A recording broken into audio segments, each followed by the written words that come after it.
So this is going to be a overview of what a high scoring IRR is. And so what I'm going to ask you guys to do is try to look at this IRR, and we're going to go through this one.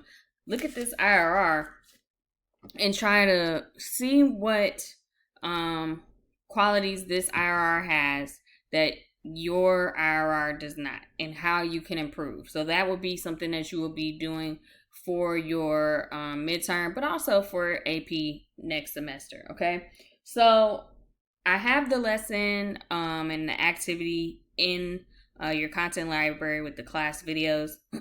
And I'll just say for before we even get started, because we'll talk about the definitions and everything. There were some common issues with the IRR. So we had issues with, let's make this a little bit bigger. We had issues with, hold on, there we go. Paper formatting. And so I put a video on that. We had issues with the bibliography. All sources have to be in alphabetical order.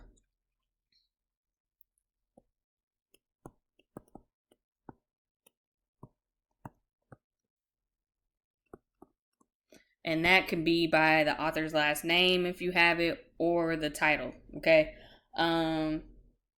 Some issues with paragraphing. Okay. How you construct paragraphs, what should be in paragraphs, what shouldn't be in certain paragraphs, things like that. Okay.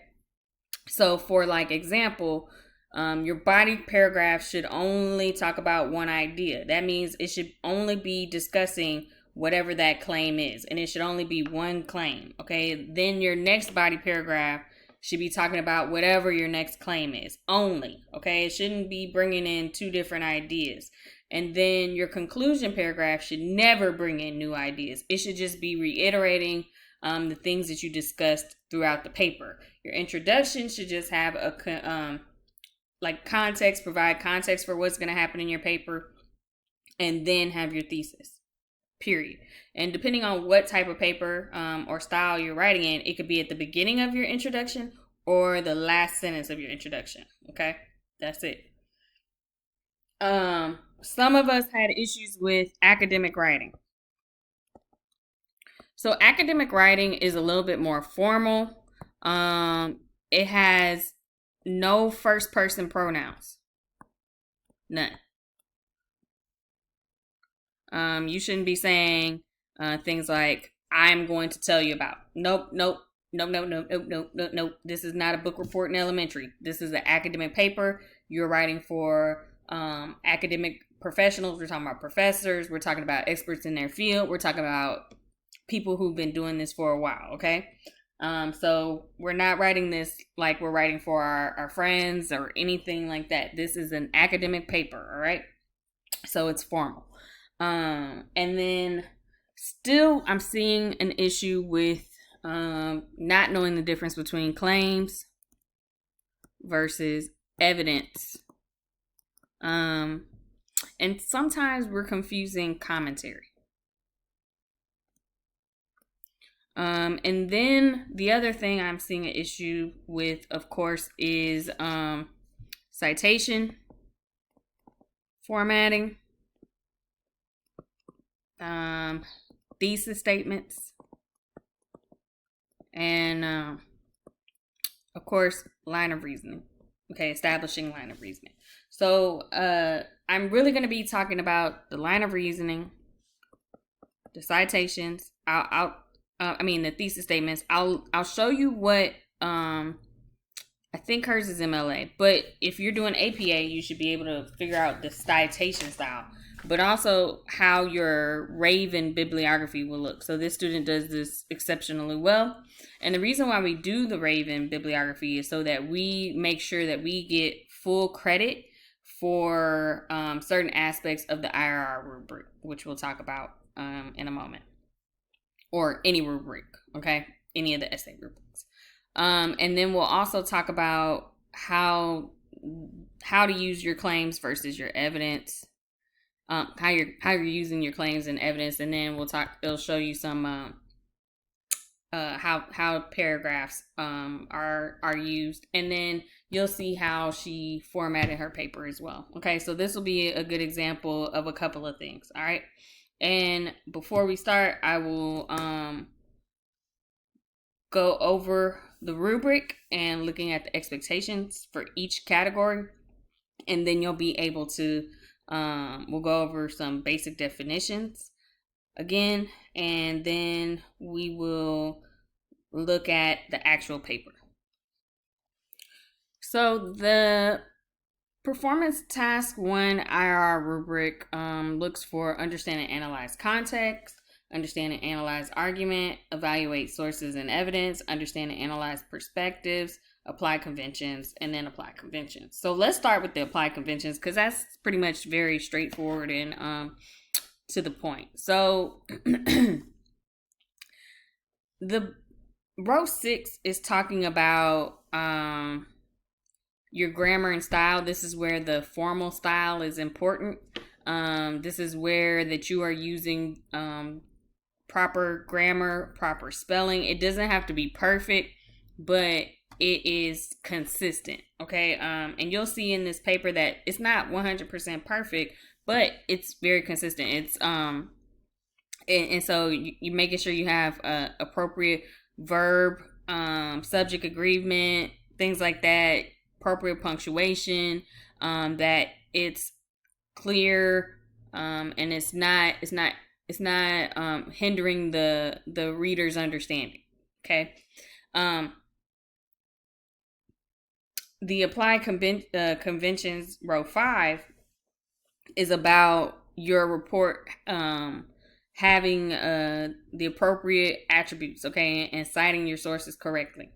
And so depending on what style you choose, and that is your choice, you need to be sure that you know how to do that. Now, guys, some of you were making mistakes that I don't feel like should be mistakes that you're making, especially when you have a citation machine, you have all these things at your fingertips. Okay, so you should be able to do that. Also, I've given you links to Purdue OWL, which is a perfect resource, and that gives you tons of examples of how your sources should look depending on whatever citation you are using.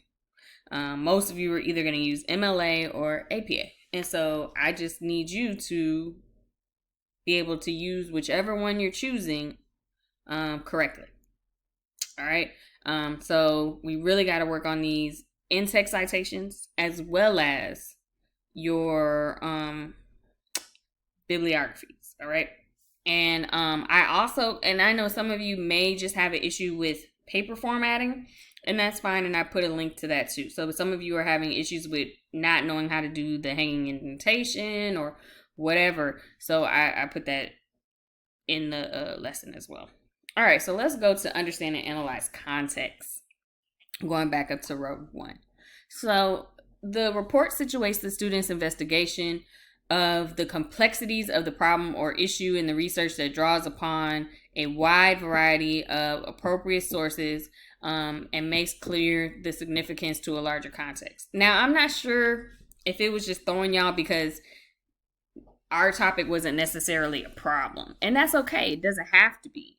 It was just a topic, and so I'm going to give y'all the benefit of the doubt that it was just throwing y'all off. All right. Now, the complexities of the issues are: do we need heroes? Okay, yes or no, and that's something that can be a broader conversation that we could talk about how society or children or people need or do not need heroes, and the idea of what makes the hero, because we have people who are worshipped as heroes that maybe should not be, or people who are not being honored who should be. Okay, so that's a general broader complexity of the issue. All right, and so that's how we look at those. Would be two ways to look at it as a larger context, and even broader, because our general class has been about this, is how can we make a difference? Okay. And so that's what we're talking about here. All right. And so you could have addressed it that way. And that would have been in your context. Okay. That would have been in the introduction of your essay to talk about the larger context of this. Okay. And that could have been something that was addressing the argument that you guys decided to pursue in your TMP. The understand and analyze argument is, it says to get a high score, you need demonstrates an understanding of reasoning and validity of sources' arguments. This can be evidenced by direct explanation or through purposeful use of the reasoning and conclusions. So basically what this means is you're explaining why this source is relevant and credible, or why it should be used in your paper. So maybe you say, Dr. such and such, professor of blah, blah, blah, blah, says this, okay? You explain. Or maybe you used a quote in a way, like you embedded a quote that makes it obvious as to why this particular piece of evidence is important to your paper, all right, or your argument, or whatever you're saying. Evaluate sources and evidence. So it says the report demonstrates evaluation of credibility of the sources and selection of relevant evidence from the sources. Both can be evidence from direct explanation or purposeful use. Same thing. Okay, so you may basically, again, establish credibility of the sources that you're using, maybe by explaining who said it or where it came from, the report it came from, or whatever. And then you situate it by either explaining, or you use it again with embedded, so it's obvious why this is used. Okay. Understand and analyze perspective. The report discusses a range of perspectives and draws explicit and relevant connections between those perspectives. This is the important thing. This is where line of reasoning lies. And so line of reasoning is literally a line. So from point A to point B, how did we get here? And so you need to have a connection between the ideas that you're presenting in your paper. Now, even though ideas just discuss one idea, you need to be able to link those body paragraphs to where it's not isolated. Because if they don't go together, then why are they in the paper? And so you need to be able to demonstrate that you understand how these things are connected. I, or the reader, are not supposed to do that. You, as the writer or the speaker, are supposed to be able to show us how these things are connected. And if you can't do that, you have not done your due diligence, and you have not done your job, and you have not written an effective paper. All right. And so that's what we're talking about. So if you have perspectives, let's say we're talking about the hero thing, and you're talking about qualities. All right. So let's say you're talking about altruism, and then your other paragraph is talking about, let's say, John Lewis. Well, then somewhere we should see how John Lewis demonstrates altruism, or how altruism is evident in the things that John Lewis does. You need to be able to explain that. You need to be able to connect that. And so a lot of the papers, the IRRs, weren't doing that. So it's like your argument, your body paragraphs just sat there, and it didn't have like these things go together. It was like, I don't know if y'all remember in Sesame Street where it's like one of these things just doesn't belong there. That's how it would be. And so you're not making clear what you're trying to argue, because you're not showing how these things go together and how they actually support your whole thesis. Okay? All right.